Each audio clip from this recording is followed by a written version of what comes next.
Before falling in love with the complex mechanics and the engrossing gameplay of the greatest game ever created, there was one thing that probably caught your eye about Magic: The Gathering: the art. From classic dragons, to beautiful warrior angels, to horrible, horrible brain-eating bugs, the art of MTG has fascinated for almost 3 decades. But while this art has captivated fans, it's also been fraught with controversy. There's a long and storied history of intense controversy surrounding the art of Magic, which at times has threatened to destroy the game entirely. This year, it all came to a head when over 30 MTG artists signed a letter boycotting Magic tournaments and events in 2019. How and why that came to be, we'll get to in a little bit. And as a preface to this next section, I love Magic. I will never, ever, ever stop playing this game, but like so many of our favorite pastimes, it's had some problems. With that in mind, I present The Wild History of Art and Controversy in Magic: The Gathering. Since its earliest days, Magic had parents up in arms because of their suspicion that the images on the little pieces of paper were encouraging the occult. Some parents were so worried that their precious babies would be drawn to the power of Satan by playing a fun fantasy game with their friends that the game was banned from some schools, and a group called Concerned Parents, Citizens, and Professionals Against the Seduction of Children, weird, was formed in a county in New York. The school superintendent in that district was summoned to court for 113 violations of the plaintiff's children's First and 14th Amendment rights. After consulting a team of childhood psychologists, the superintendent allowed the game to come back into schools, and Wizards of the Coast reportedly had a full-time employee travel across the country meeting with communities to dispel any doubts. LOL. Remember the 90s? Hilarious. Magic also took some heat for objectifying women in its art, like this incredibly sexy picture of Elvish Ranger, which fully stopped gameplay for 2 minutes the first time it was cast in my commander group. I mean, look at those thighs.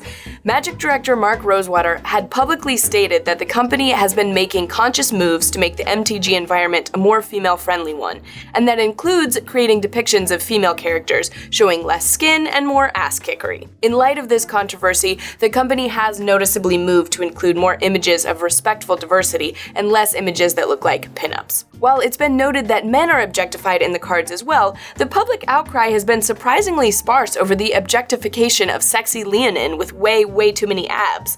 Looking at you, Jareth. Of course, there's also been controversy surrounding the artists themselves. The most shocking example being Harold McNeil, whose art is still featured on the Wizards of the Coast website. He hasn't worked for Wizards of the Coast for years, but it's still appalling to me because the man is a straight-up Nazi. We've made the conscious decision not to show any of McNeil's art today because, seriously, fuck this guy. The art on his personal website celebrates Hitler, white supremacy, and Nazi imagery. And the fact that a card called Invoke Prejudice has art drawn by McNeil, which depicts people wearing KKK robes, is still up on the Wizards website really makes me question if they were being serious about having a more inclusive vibe. And it cannot be coincidence that the multiverse ID for this card is 1488, a code used by white supremacists. While he hasn't drawn any new published cards since the late 90s, his artwork has been reprinted in more recent sets. What the actual fuck? Seriously, Wizards, take down his art and commission new art for cards he illustrated. Do your Hasbro overlords know about this? I don't know. Okay, in case you've totally lost faith in humanity at this point, there is actually a pretty heartwarming controversy within the MTG art community as well.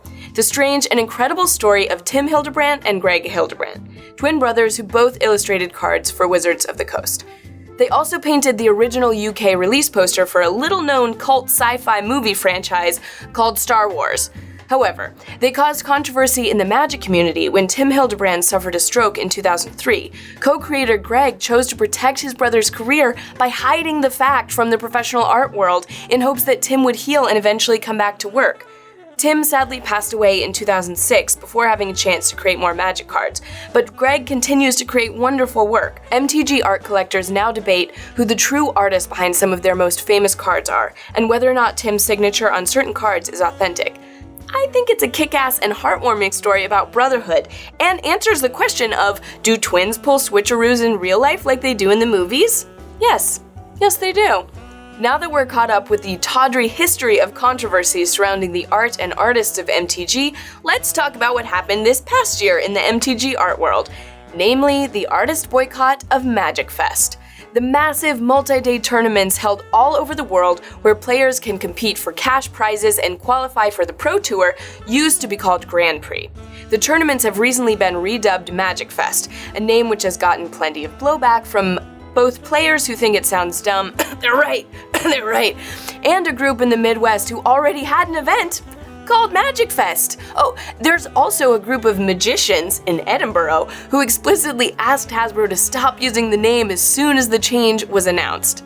Here's a tweet. Hi at Hasbro.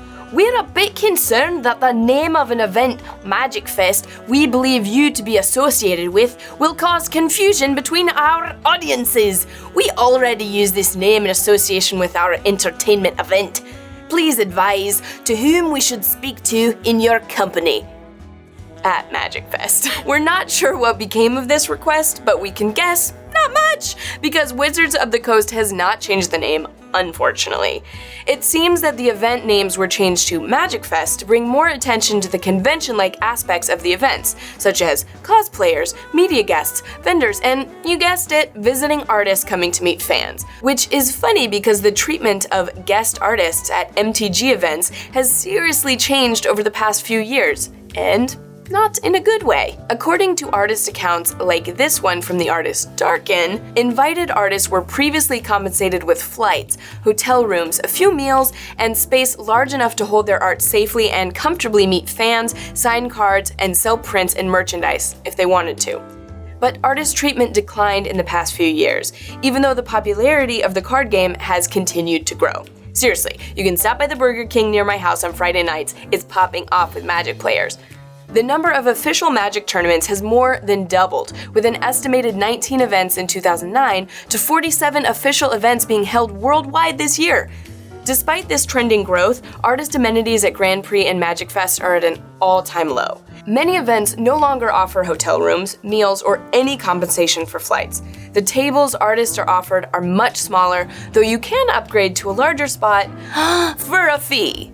Artists attending these events have voiced their concerns that there wasn't even support staff around to watch their stuff when they needed to use the bathroom or take a lunch break. That's fucking crazy! Artists were also increasingly asked to give talks or create pieces for free at these events, allowing event organizers to advertise and profit off of their names without fairly compensating the artist. Fuck that! Here's a quote. For context, here is a list of the services MTG artists could expect at GPs just a few years ago. Paid flights, paid hotel, break room, place to store our gear, often locked or secure, free large tables, Thursday dinner with organizers, Sunday group event with event staff. Here's a list of what we are offered in exchange for our time today. Smaller table arrangement, expensive upgrade option, limited and unclear hotel sponsorship for some. This is from the artist boycott letter put out by Vorthos Mike and signed by a bunch of artists. This decline has been happening for a few years now, so why the boycott this year? Why the disrespect and maltreatment of the people who created the very first impression that consumers engage with? This could be partially explained by larger trends in the economy and our consumption of media. As content is reposted without artist attribution, and we all have more and easier access to forms of art, the devaluation of the artist runs rampant. But while this is a problem for all artists, we can also point to an issue specific to the Magic community. There have been some big changes in the world of professionally organized MTG tournaments. Namely, Wizards of the Coast, the company who creates Magic the Gathering, signed a deal with Channel Fireball, a longtime creator of Magic content, that gave CFB events hosting rights for all major Magic tournaments. Seems like having just one company handle all the tournament organization is a great way to streamline things and make sure all attendees and guests are treated with a certain standard of professionalism, right? Nope. Here's a comment from an AMA held in response to the news of the boycott. This has been a scaling and growth issue which we did not adjust in time. Taking on all of the events for 2018 overwhelmed our staff on this front, and we are making adjustments to fix this moving forward. Dennis Stranjak, Marketing Director for CFB Events. It seems like Channel Fireball events bit off more than they could chew, planning to throw huge events without proper planning or strategy. Fire Festival, anyone? Topical. When artists realized that they were going to have even less resources than before, 35 of them signed a letter boycotting these events. CFB Events has since stated that they now provide lunch break support. But the issues here go pretty far beyond having someone watch your stuff while you eat a tuna sandwich for 15 minutes. So, what's to be done? The ideas of more corporate sponsorship or increased charges for attendees, it already costs upwards of $70 to compete in some of these tournaments, have been floated.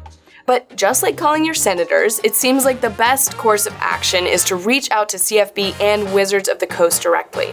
One thing is clear, the artists who bring this game to life and drew us in the first place deserve more than they are getting. Now, I don't think Channel Fireball is an evil corporation, and I don't think these problems are insurmountable. Just like other artist controversies have threatened the greater well-being of Magic, they've been overcome by the community coming together, by Wizards of the Coast's willingness to listen to its fans, and by the fact that Magic is, in my opinion, the greatest game ever created, with a fan base whose passion is a galvanizing force for positive change.